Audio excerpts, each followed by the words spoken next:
It's not a party event. Let me see. But a public event with a minority group. Okay. And he said this 4G leaders have to make Singapore economically relevant. Right? He is not a senior minister. He's not a minister mentor. He's still a minister for law and minister for home affairs, although very powerful. These two ministries very powerful combined together. In fact, in a normal democracy, it should not be together because it's a conflict of interest. Right? But nevertheless, he made this statement. And technically, he's still under Prime Minister Wong, Lawrence Wong. So is he lecturing Prime Minister Wong? Hey, you buggers better back up, must make Singapore relevant to Singapore, to the world. Okay, how can that be? You are still technically the subordinate of the Prime Minister. You are subordinate to the Prime Minister, so to speak. You cannot just show such a contempt. I find it quite interesting the dynamics. Right? Unless you have left the government, left the cabinet, okay, no longer a subordinate of Prime Minister not Wong Kan Si, Prime Minister Lawrence Wong, then you can comment, like George O can comment, right? In such a way, it doesn't really sound good to me, and it really enhanced my perception. Lawrence Wong seems to have lost control, right? If Lee Hsien Loong talk like this, I am okay, right? Because he was one up, right? Already a senior minister, talking to his so-called successor. I find it very uneasy. And how would other people in the world, the diplomats in Singapore, view it? People always pofma me, or people always say I undermine the government, undermine PAP, undermine this minister, that minister. But I think Prime Minister Lawrence Wong's position has been undermined, right, in such a sense. Well, some people from the PAP told me, oh, never mind, Shanmugam is not going to contest in the next election. I say, well, we shall wait and see. The fact that he's still in PAP's CEC, I don't think he will step down that easily, right? Right. So, never mind. As we coming to this, before we come to this New Year goodie thing, right? Then I came to know about this news about vaccination again. It's written by a well-known pro-vax reporter editor, and it start to say senior account for 78 over 83 COVID-19 death in 2024. So MOH urges them to get vaccinated. Okay. Oh, well, I thought there's something more to it. To say, oh, all these are for 83 COVID-19 death in 2024, all unvaccinated. Then maybe it's justifiable. Or, right, more than half of them, or even say more than 20 of them are unvaccinated, then okay. But that's scary. Well, that means vaccination is important. But nothing mentioned about whether these seniors, 78 of them, are vaccinated or not. Right? Then it says the report focused on the 4% or 5%, right? 5% that are not within the 60 years old and above, the seniors so-called. Then it says out of 4% who are 50s, in their 50s, right? 3 have not been updated in their vaccination, and 1 foreigner do not know whether he's got vaccination, right? So he's trying to say, oh, you see lah, right? You don't get your vaccination updated, then you will die. But wait. Among these, how many of them actually unvaccinated? None, right? Okay. Then it says one of the 16-year-old boy who died of COVID-19 unvaccinated, and rightfully he has a pre-existing condition. I would say that because of his pre-existing condition, he didn't get vaccinated. Right? So all in all, I know this reporter is pro-vax one. If there's a lot of seniors who have passed away, who are dead because of COVID-19 death, and they are not vaccinated, unvaccinated, she sure put big one. But none is said about that. So I said, okay, most likely all of them are vaccinated. How does that logic comes in to say that, oh, no, because all old people die and all are there vaccinated, right? So you must be vaccinated in order not to die. The logic doesn't click, right? The logic doesn't click. The inconvenient truth. As I watch these reports, I was waiting, I was about 1 day or 1.5 days, and nobody comment about these statistics, right? I don't want to always be the first one who jump out and comment, right? But still nobody sees the flaws in the selection bias of such reporting. So I have to make the comment. Right? 1 out of 83, that is 1.2% only. There are actually more than 3% to 5% of the population are unvaccinated. In statistical terms, right? Right? Although it's within a statistical error, right? It seems that if you're vaccinated, they are more prone to die from COVID-19. How can that be?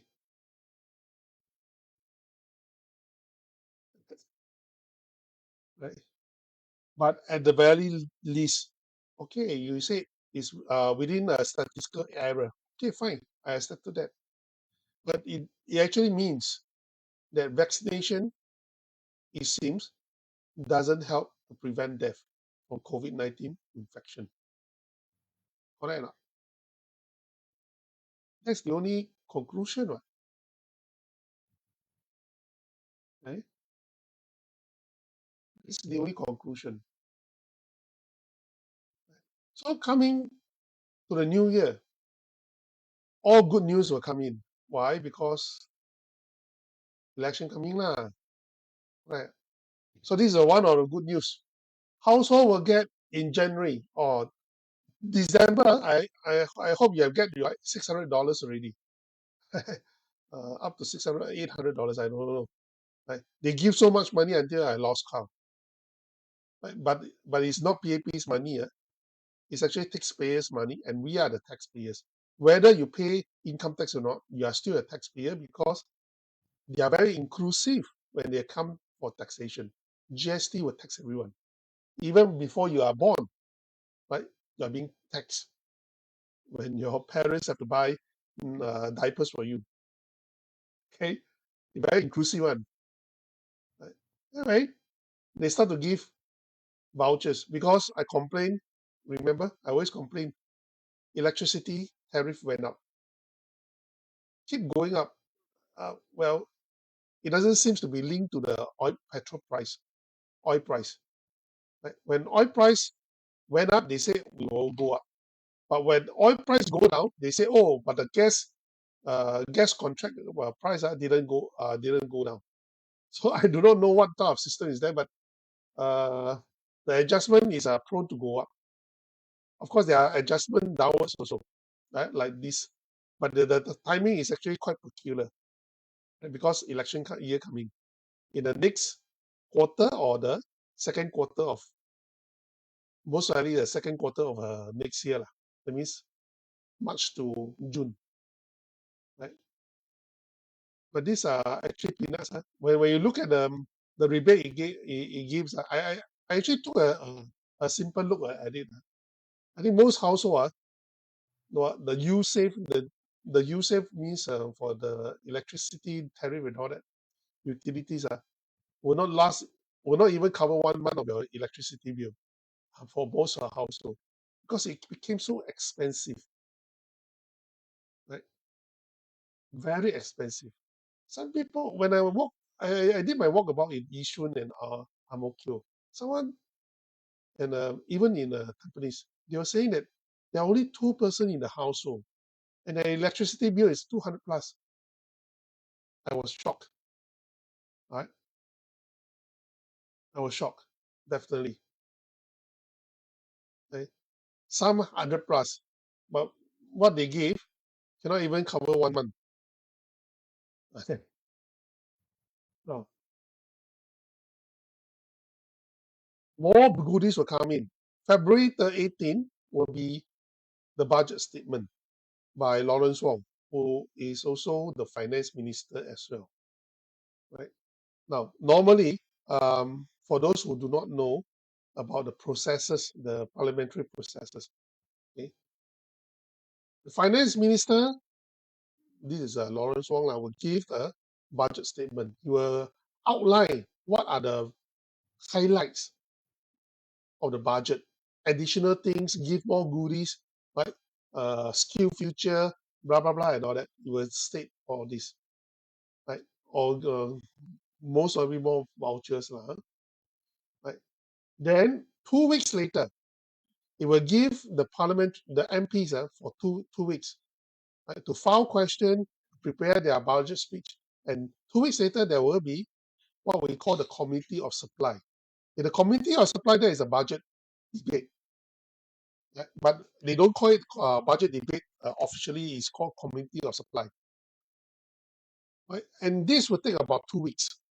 Each ministry, okay, overall, there will be first a debate of the budget statement, then individual ministry, because they have to pass budget for individual ministry, so-called. So they will actually have file questions. MPs will file questions, whether it's written questions or verbal questions, right? And that is the most important debate for the whole year, right? For the whole year parliamentary sitting. But even when we have such important parliamentary debate, you just observe. You will still see empty chairs and empty tables, right? Content. MPs of content. Right? Then I want to ask, for a part-time MP drawing about $15,000, $16,000 maybe, right? Per month as allowance. 1 year or 2 weeks, you sit down there for the most important debate of the year, and you still ilang. Now, why are we voting this MP for? Aren't you are supposed, this is a most important time for you to actually do a checks and balances, right? To debate about the issues of each ministries, right? I cannot understand why Singaporeans keep voting these MPs. Most of them are PAP MPs will disappear, right? Because opposition MPs normally make full use of this time to question each and every ministries, right? So is it? But after I see, as I have my opening just now, I got some problem. I saw what Lawrence Wong's New Year message is. Right? Then I read what's Pritam Singh's WP message is. I really cannot get my emotions controlled. Right? Pritam Singh or said Workers' Party will continue to be the loyal opposition. Okay, what's so special about that? You mean other opposition parties are not loyal? What do you mean by loyal opposition? Or loyal to who? To every Singaporeans? But that's my first instinct. And Lawrence Wong, of course, talked good about what what is good about his past years, but avoided all the governance problems. But you talk about good, economy is good 4%, as if it's 他全部的功劳. Okay, uh, people money run here is because other places is bad, so it's in relative terms. Never mind. Then it talks about very inclusive because it give everyone money. Now that's called inclusiveness. Okay, and it talks about jobs very good while ignoring there are so one by one in retrenchment coming. And we also know that some of the major officers of MNCs actually move out. Now you hear Happy New Year to everyone, right? Well, I'm continuing my team. Wow, so loud. I think Budo also have this fireworks. I normally refrain from watching fireworks nowadays because while we impose carbon tax or say we should not have more carbon on the to waste, but we are actually putting more carbon in the air by having fireworks. Quite an irony actually. And all these are quite pretty expensive stuff. The fireworks, right? That's my view, right? But good, Singaporeans enjoy it, so be it. But they suffer carbon tax. More carbon tax coming. By 2030, they say they will increase up to $50 per ton to $80 per ton. Do you know what is the initial carbon tax? Is zero, of course. Then it's $5. Now they are going to tenfold or more. So I find, in general, all right, I find messages from Lawrence Wong very unsettling. He avoided all the bad news. His Rarang case, simply go, or simply no go, right? MRT track issue. It's all governance. So it strikes me that why is he trying to avoid all these problems? Isn't he unaware? I know that he didn't appear when the MRT broke down for 7 days, 6 or 7 days. He disappeared. But you must know, right? Right? When the NRIC is the latest one, as if nothing happens in front of his eyes. Right? NTUC income issue also not an issue at all. Governance. That's why when I read, okay, if he is being truthful, so to speak, right, being sincere, to say that, yeah, there might be some hiccups in certain governance and all that, and we will try to improve it in the coming year. Oh, that's okay, that's real reflection, right? And a New Year resolution. I'm okay with that. I won't back him for that. But now you talk as if a 天下太平, 盛世, 繁荣盛世. I think, is he out of touch or what? So I spent a bit of time to drum up my New Year message. And it's about time. It's actually a New Year message as well as a general election rally call. In my message is very simple. I have just posted. You have not seen it. I have just posted.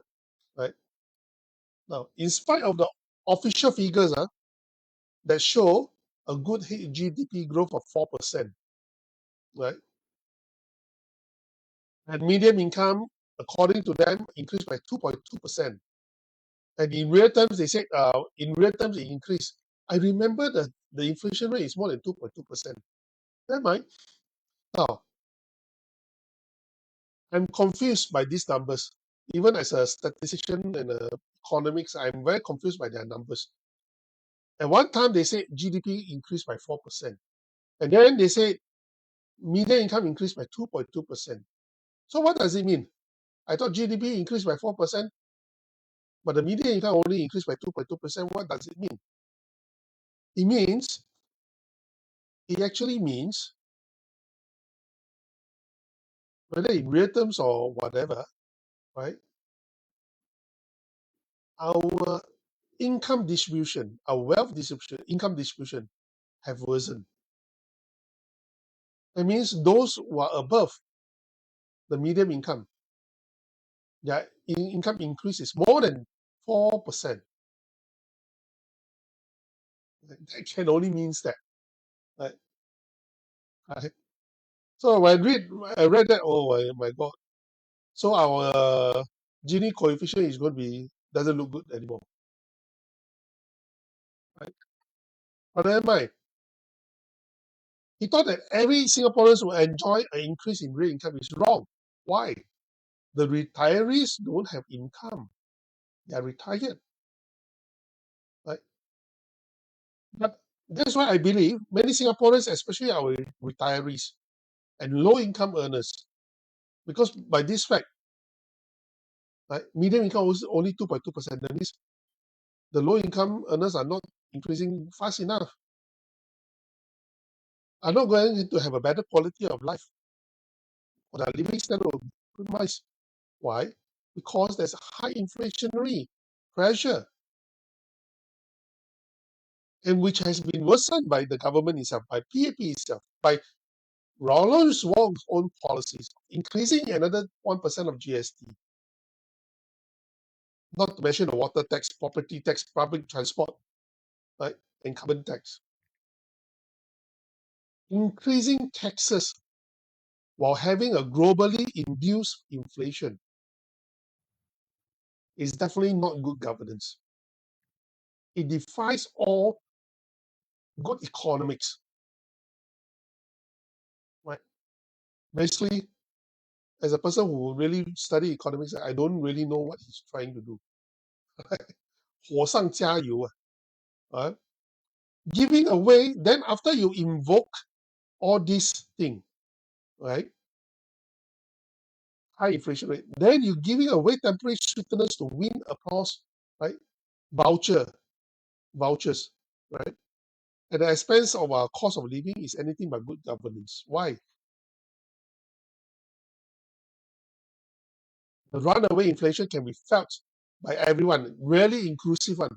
And that's why I say GST is definitely inclusive. Right? The GST increase is definitely inclusive. Right? And our standards meal, and sometimes it's not reflected in the inflation value. You know why? Because our standard meals, you go to hawker center, coffee shop, the same zi cha, for example, okay, don't say zi cha, right? The same zap cai peng become more expensive, but at the same time, right, the portion have already shrink in size. Right? That of shrinking size of these food items cannot be measured one, really cannot be measured one.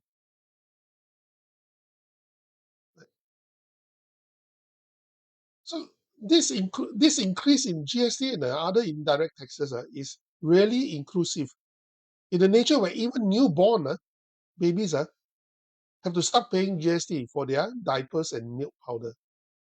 Right? Businesses, regardless big or small, local or MNCs, are experiencing the pain of high business costs and resulted in downsizing, relocation, or even closure. And interesting enough, Shamugan in his speech just now actually mentioned the same thing. But he mentioned differently. He said, oh, face the problem of employing labor. I said, huh? Uh, You only mentioned one part of it, not the high cost environment. Again, very selective. Right? So I say good governance is never about just looking at statistics and figures without really understanding the underlying context Singaporeans are facing daily. Right? You cannot sit inside your office and just look at figures like that. Oh, subside peng increased by 20 cents only. But do you know that the portion actually shrink? You cannot get full and you have to buy two meals instead of 1 hour to get yourself filled. And of course, the Iswaran case, corruption case, is a strong reminder that we should never take good governance for granted. Simply go saga, I say. Frequent MRT breakdowns, not to mention the longest one, the income insurance, a license broken deal, radar saga, NRC saga. These are just constant reminders. Good governance cannot be upheld by own self check own self. Never. It never get work that way. Good governance without effective checks and balances, right, will put people's basic right at risk and interest at risk. For example, I still remember the no jab, no job rules against unvaccinated. That's why I say my loyalty to Singaporeans are really inclusive. Even you are PAP supporters, I will still defend your rights and interests, right? And this will include your medical rights for choices. That's why I'm the only one that is very vocal against the no jab, no job rule. You know, they still have this, like in some government sectors. No jab, no job rule is unscientific. It's not backed by science because the vaccine doesn't prevent infection nor transmission, and now even death. We cannot see the benefits. Then why should you enforce no jab, no job rule? It's totally illogical. It actually infringes on the people's rights. Not only the people's rights to medical choice, people's rights to livelihood and discrimination. And therefore, I think good governance can only be achieved with courageous people who are truly loyal to fellow Singaporeans, all Singaporeans, to speak up, stand by and defend people's rights without fear or favor. Right? Never mind if people look at me always say I'm Hoffman King. That is actually the stripes on my shoulder. Right? As I always say, the best way not to get Hoffman is to keep quiet and shut up and suck thumb. Right?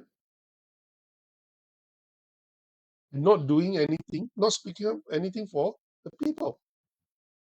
When you really see something is wrong, no matter how minority this group of people are, you have to respect their right and not allow the power that be to coerce or force them to do something against their wish. Therefore, in this coming election, People's Power Party is very different in many ways, right? Because we pledges true loyalty to serve each and every Singaporean. regardless whether you are PAP supporters or otherwise. Right? In the true spirit of all inclusiveness, regardless of race, language, or religion, or medical preferences, by putting our utmost effort to become the effective instrument in building and maintaining the highest standard of good governance for Singapore. Because good governance is not just a tower infrastructure that you build up, then okay, it's good already, very tip top. No, it must be maintained. And the maintenance is a constant checks and balances, and people who are courageous to stand up and say, no, this is not right.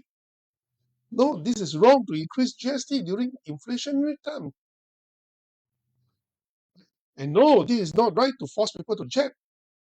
When you have no clear data, scientific justification for that, and deprive them of their jobs, discriminate them for their jobs. We will definitely voice up for and protect every Singaporean's interests and rights. Should we be empowered by your vote of confidence in the upcoming general elections? And may power always be with the people. And that is what we stand for. We don't just pay lip service to say that we are loyal, right? Without understanding what true loyalty is. When you have laws that discriminate against anyone, any citizens, it means you have betrayed their trust. You have betrayed them through and through. That is not loyalty.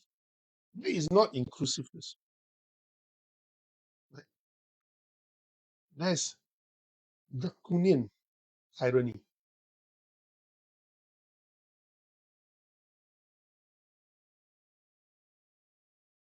Right?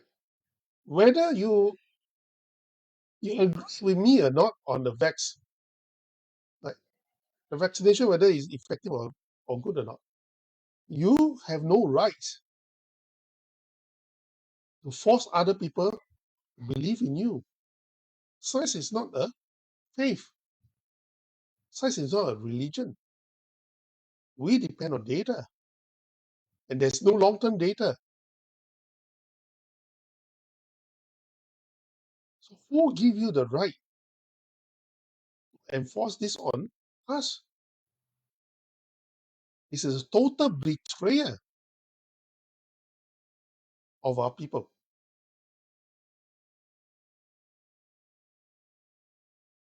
Yeah, people say, Goh Meng Sing, don't go in and talk about vaccine and all that. I say, no, it's not about vaccine. It's about our rights. It's about fairness. It's about non-discrimination. And it's about good governance. Good governance always stands with good reasoning first, and respect, and mutual respect. Good governance is never about I say you do. If leadership is so simple, right? Just put an AI robot can already. Right? Okay, that's all for tonight. And a very happy New Year to everyone. Thank you for watching at this very late night. Appreciate it. Thank you. And may the power be with the people. Good night.